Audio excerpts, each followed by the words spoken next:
The first thing I want you to know is this. These are the big dog. It's SOH CAH TOA, right? These are the big dog. It's a sine, cosine, tan of a certain angle. And based on the diagram, you can see sine is opposite over hypotenuse, cosine is adjacent over hypotenuse, and tan is opposite over adjacent. Know this because they're very easy point to get, but they are big dogs. But the one I want you to pay attention to is this: the relationship between the angles. Sine of a certain angle, they are all to the cosine, they are what? Complementary to each other. Very, very important. A complementary angle. Therefore, sine of a certain angle is 90 minus 0 will be the cosine. If you square those angles, you get 1. Know this relationship. You will need it when they give you a very rare, very difficult trig question. They may want you to use this to analyze the question because they're not going to give you everything. Master that. First thing. The second thing is the more in-depth relationship. The tan will be sine over the cosine. But cos 0 is an easy point to get. Cos 0 is 1. You can just replace the equation they've given you to 1. Know the sine and the cosine relationship once again. And this is another big dog, altitude. It can be confusing, but if I give you the clue, you can see that these questions are easy. They will give you a question and they want you to find the altitude of an isosceles triangle, altitude of a right angle triangle. The right angle triangle is the complicated one. You can see, ignore the altitude, and these are perpendicular line. And altitude will go down towards the base from the apex to the base, and it's perpendicular. It may divide the base into 2. That's what you get when you have isosceles, or it may not. That's why we have right angle triangle and isosceles relationship.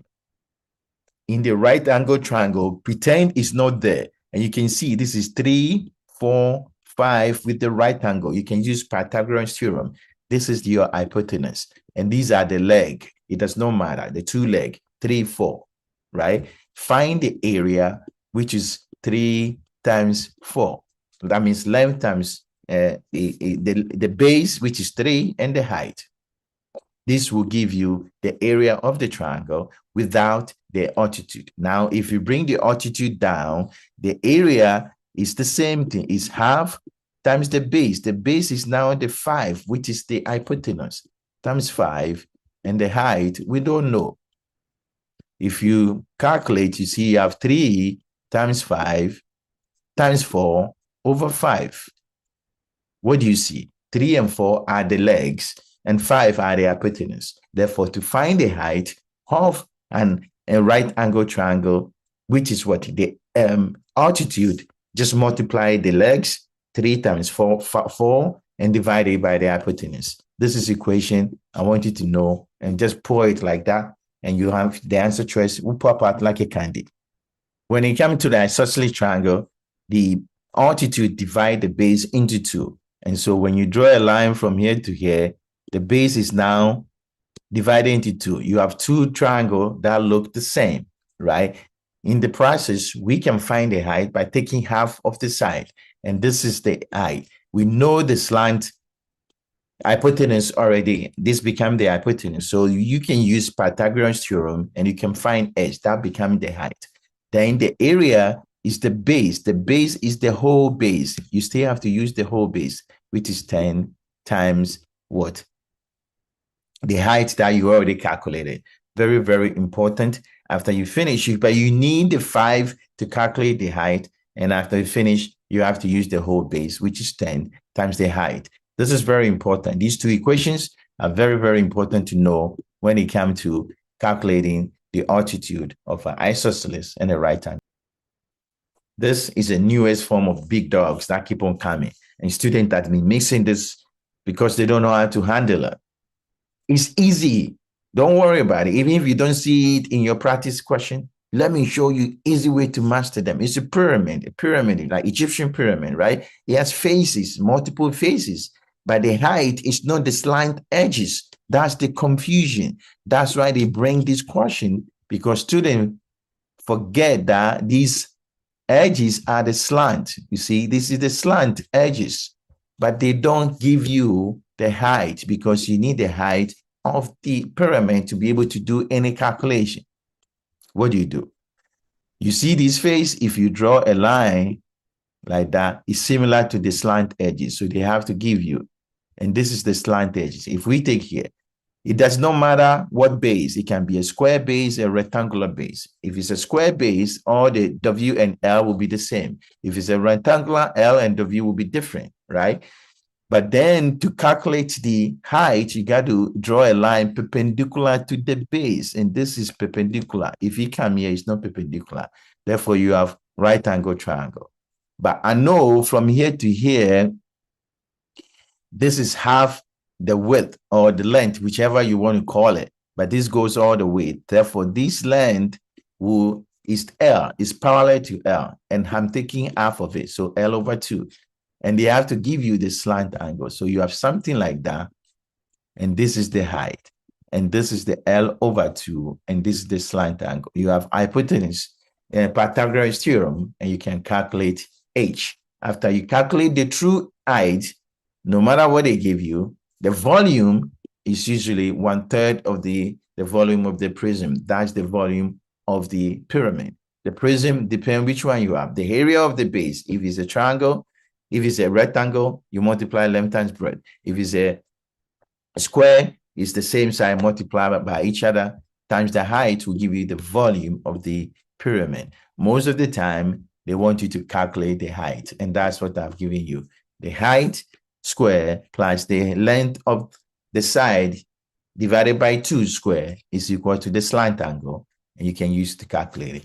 Calculate this on your own and see what you got. You have a square pyramid that's a side length of 10. Which one is this? And the slant what? Height of what? 13. These are very, very important. What is the vertical height? So they've given you the base, right? The pyramid at the base side, which is the base of the pyramid. So it's 10. So you got to divide that by half. That will give you your new base to calculate the height. And the slant height is 30. So this is 30, and you can use the calculator. Notice, very, very important structures to know. We started with the big dogs. The big dogs are the big dogs. When you get with them, you show up that like you are a big dog. And you got to solve them like a big dog. But if you can't, just stay in the trap zone and pick all the points in the trap zone. But if you want to aim higher, I will stay focused on the pattern recognition. They are also easy. All you need to do is know the pattern. And what pattern do we see? Well, you got to know this stuff, right? Straightforward. A straight line is 180. Therefore, any angle on top of it has to be 180. If the straight line, it looks like they're forming a circle. Look at it. If I cover the bottom portion, this is a straight line. If I cover the lower portion, it's a straight line. The way to think about it, a bunch of lines joining at the point, they form a circle. All these are all circles. Therefore, the angle is 360. There is angles that you can calculate. Those opposite each other, reflex angle, they are the same. These A and C are the same, and B and these are the same. That's why they do not give you all the angles, and they want you to calculate. You know 60, you know 40, and you know these and these are the same. You can add them and subtract it over what? 360, and then you divide them into 2. That will give you A and B. Straightforward, right? And of course, 180, this and this should give you 180, and it should be equal to 180. You studied this before? Well, the SAT wants you to remember them. And the way I want you to do is when you see a question like that, just draw it, because some of the angles can be confusing. Same side interior, alternative interior, corresponding angle. This is the way I think you should remember them. You can form them with what? Transverses, right? Parallel lines. This one parallel lines. These are another parallel lines. When a transverse crosses it like that, right? The first thing you have to pay attention to is the same side interior. Well, if I look, these guys is on the same side and is interior to each other, right? They are inside the angle formed by the transverses. Therefore, 3 and 2 are what we call, they add up to be what? Supplementary angle. So these has to be 180. Then you have to know which one is corresponding to each other. Look at the line. This is coming like that. If he's coming down, he come down, this portion is the same as this portion. Therefore, the angle here should be equal to the angle here. This is your corresponding angle. The alternate angles, so this is equal to that. Alternate angles, they will be interior to each other, alternative or interior. If you look at this, it's a form, I usually do call them Z. They form the Z's of the transversals. So I draw a line, boom, I come down, boom, boom. This is a Z, this is a Z. They are alternative angle. This one is alternative to that. And you can find whatever angle they give you. You just have to know the name and which one they're referring to. That's what to trap people. That's what you lose point. Don't lose the point because you don't know the name. I know you watch, and therefore you will master it. Quadrilateral properties. What is the problem? It depends on which one they give you. So you got to pay attention. If it's parallelogram, it's different. If it's square, so far as he has four sides, yeah. Parallelogram, these angles are the same, and these angles are the same. And these are parallel to each other, right? So it depends which one they're going to give you. But remember, all the angles interiorly is going to give you 360. Why? It came from here. 4 side minus 2, 2 times that, 180. So sum of interior angles will give you that. And the parallel lines are the same. If they give you whatever, even if it's a square, remember these are lines too, can form congruent triangles. This is congruent to that. Very, very important that you know it. And sometimes you have a perpendicular line bisecting it. This will become perpendicular bisector. So you can use it to define if it's a triangle is congruent, but know them because they will ask you that. These are properties of quadrilateral triangle. Isosceles, you already know, right? 2 sides are what? The same. And therefore, they can ask you for the altitude. They can ask you for angles. So these 2 sides are the same. And this is the altitude. Equilateral triangle, all 3 sides are the same, right? Remember, when you have angle, the magnitude of the angle corresponds to the size. How big is the size when you're comparing them with ratio? And of course, Pythagoras theorem is also big. Most of the things we do when you're calculating height, you know them. I want you to recognize this pattern. We call them chord triplet. 3, 4, 5, 5, 12, 13, 8, 15, 17, 7, 25, 24. If you memorize them, it saves you a bunch of time calculating, doing your Pythagoras theorem. You gain like 30 seconds or a minute doing the triplet. But these are things that SAT will ask you. And this is what I think you can lose point easily, because I'll show you what they will give you to lose point. There's 2 types of triangles, a congruent triangle and a similar. Think about congruent means a carbon copy of the individual. Same shape, same size, no matter what. The size and the area, the size and the angles are locking in place. You cannot manipulate it. A similar one, the shape and is the same shape, but the sizes are different because of the similar one. The shape is the same, but sizes are proportional or ratio, or they scaled up together. That's the difference. What would you need to know to find out if this is a congruent or a similar triangle? I come up with this. If you don't know, I want you to use it every time you get it right. If they ask you about congruency, start with side, angle, side. This is what is the best one to side, because they're not going to give you all the numbers, side, side, side. Don't start with it. SAT knows that. Always start with side, angle, side. Side, angle, side defined what? Congruency. If you don't see it, bring the side in the middle. So you have angle, side, angle. The second one, if you don't see it, then you go to what? Angle, angle, side. And this is what is going to distinguish. I will show you.